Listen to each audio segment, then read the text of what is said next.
Welcome to another thrilling episode of Explorers of the Lost Vaults, the podcast where we embark on a captivating journey through history, delving into the remarkable artifacts hidden within museums around the globe. Sponsored by Bible Interact. With your host, Dr. George Sparks, who will guide you through tales of discovery, mystery, and wonder.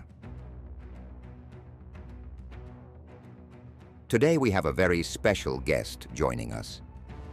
He's not just any archaeologist, he's an experienced field archaeologist who has unearthed countless treasures and shares a genuine passion for piecing together the stories of our past. Dr. David E. Graves. Together, we'll explore the enigmatic realms of museums, revealing the secrets and histories contained within their walls. What treasures lie hidden? What stories do these artifacts have to tell? Buckle up, because this journey is sure to be an exhilarating ride. Now let's dive into the adventure and unlock the mysteries of today's episode.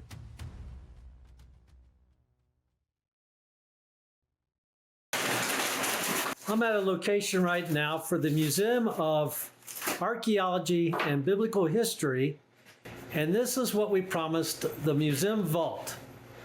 And this is one particular vault that we're going to go into at this time.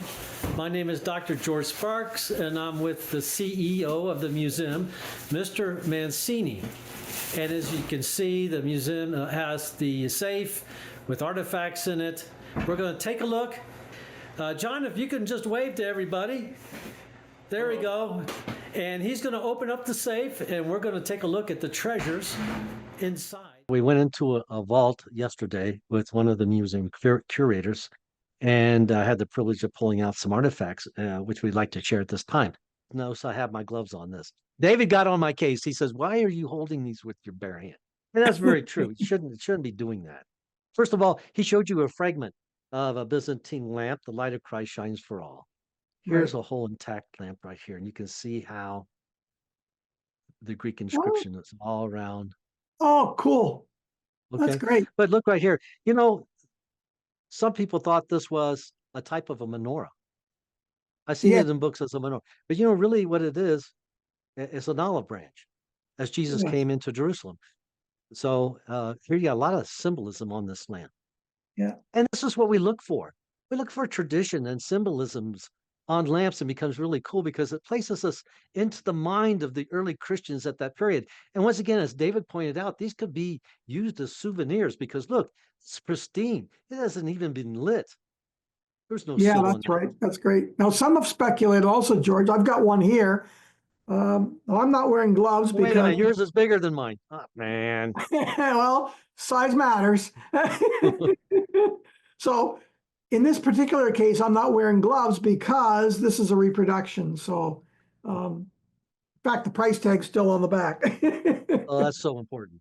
Yeah, but it does give you the same idea. They sell these in the souvenir shops, but some have speculated this was a menorah because you have the different candlesticks here on the side, and then the last one is where you would actually light the wick.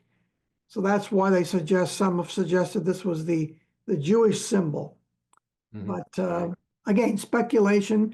But we find it on a lot of them, and you have the original one there, which was kind of interesting, and this is the piece in the part of the Greek inscription on the side of it, and you've got the entire piece. Yeah, you said kind of interesting. What in the world? It's pretty cool. There you go. That's better. That's pretty cool. I found the part of it, and you got the whole one. So size in your case does matter. The light of Christ shines for all, and how you came upon that. Okay, sure thing. Yeah, we were excavating at Tel El Hammam in Jordan, and it happened to be Valentine's Day, and my wife yells up to me from down below the square area where she was excavating. She And she says, "What would you like for Valentine's Day?" I said, "Well, I would like to have an, an oil lamp with an inscription because I love oil lamps." And I was kind of half joking, really.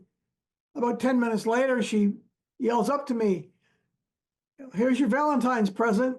And so I ended up, see, I get it over here. There Where you go. Right there. That's good. Yeah. So she holds this in her hands and lifts it up to me, and she says, "Here you go." I thought she was joking. I looked down, and sure enough, there's a Greek inscription on it, and it's a eulogia. These are souvenirs made by the Christians in Jerusalem, and the pilgrims would buy these and travel on the Roman roads to a holy site where there would be traditionally a bath. And they would throw these in the bath for good luck. A little bit like how we throw a coin, in a fountain for good luck. So it's pretty important. We found a couple of them. This is not the only one. There's also another one that we discovered. They're published in our book on the artifacts and the pottery from Tel El Hammam from the Roman period.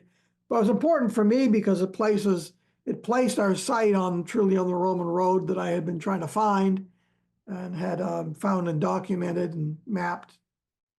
But this particular piece of pottery helped to prove my hypothesis that Livius was on the Roman road that led from Jerusalem across to Heshbon, up at Mount Nebo.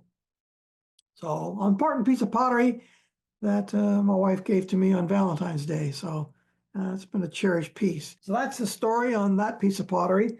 We told Well, that's what I wanted to share because that's a really cool story. It really is. Yeah. That was your, that's what you said you wanted for Valentine's Day, and then all of a sudden it shows up. That's Yeah. kind of cool. That's one of those rare moments in life.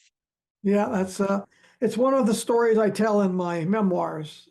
Just published that. If anybody wants to pick up the memoirs, I got a lot of, I don't know, a couple of hundred stories of things that happened while I was excavating, and that's one of them. That's pretty special to me. Well, you shared some great artifacts today from the vault. Pretty special to see they're not on display outside in the museum. They're actually still in the vault. So to bring them out and give them the light of day for a day is pretty special for our audience. That's right. And David, I did use my gloves. You did. And I used my gloves for the, like I'm not a proctologist. Is for the artifacts. Great. Take it serious. Well, anyway, so important to keep them preserved. Right. So that's the end of our program today, folks. Thanks for visiting us. Thanks, David, for your PowerPoints, and the Museum of Archaeology and Biblical History in Albuquerque, New Mexico, for loaning us these very rare items. Appreciate that as well. And also the sponsor, Bible Interact. Everybody have a great day, and I'll see you in our next podcast. Thank you.